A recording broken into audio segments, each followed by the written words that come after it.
Mga boss, nag-harvest nga pala ako ng okra. Kung napanood yun yung mga previous videos ko, meron akong mga tinanim na nabansot ng okra. So, nasa seedling tray siya, mahigit na 1 buwan sa seedling tray. So, di ko agad siya na i-transplant.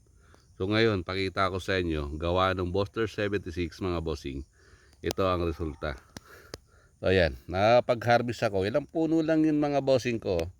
So, yung mga baluktot talaga, remove ko na to, sayang din, kakainin natin yung mga ganito, para din na siya mag-concentrate dyan sa sa mga bunga na yan, na pangit ang result, diba?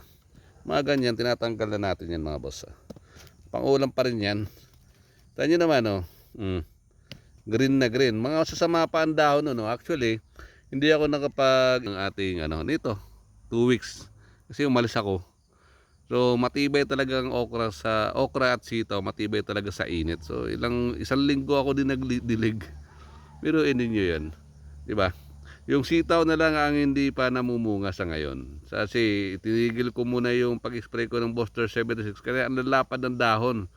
So parang gusto ko nga i-pruning siya dahil sobrang lalapad ng dahon, hindi makapamunga siguro. Or meron sigurong problema dun sa ito, kasi intercrop ko itong okra dun sa sitaw.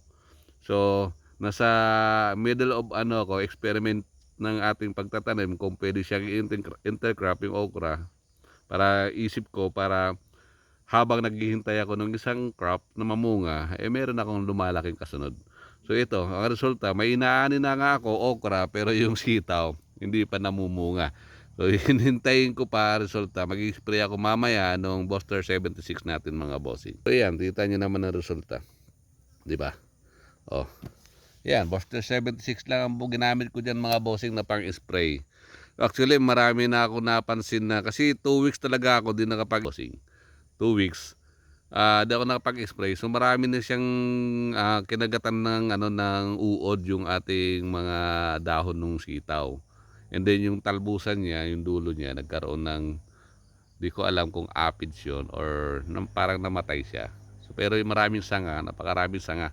Ang laki ng puno mga gato, kalaki ang puno ng ating sitaw doon.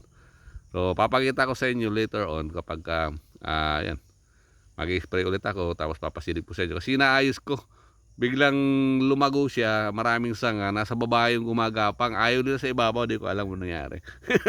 Ayusin ko, sinapabayaan ko nga talaga. So, dahil sobrang dami kong gawa, ito ngayon nagngunyug nga ako.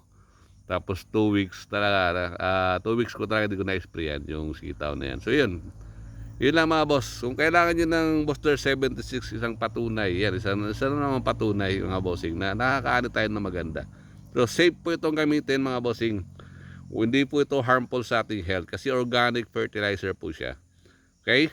So yan, bukan nyo mga bossing. Malay nyo, magkatotoo, di ba, sa inyo. Ako kasi pinatunayan ko na, kita nyo naman yan. Ang liliit nito, mga bansot to, yung maliliit na puno pa lang. Basta mga siguro wala pa isang roller yung mga puno nito, kita nyo naman. Oh. Diba ang gaganda? Yung sa pasuko ka, ang ganda rin. Ha? Yun lang mga boss. Okay? Thank you, God bless po sa atin.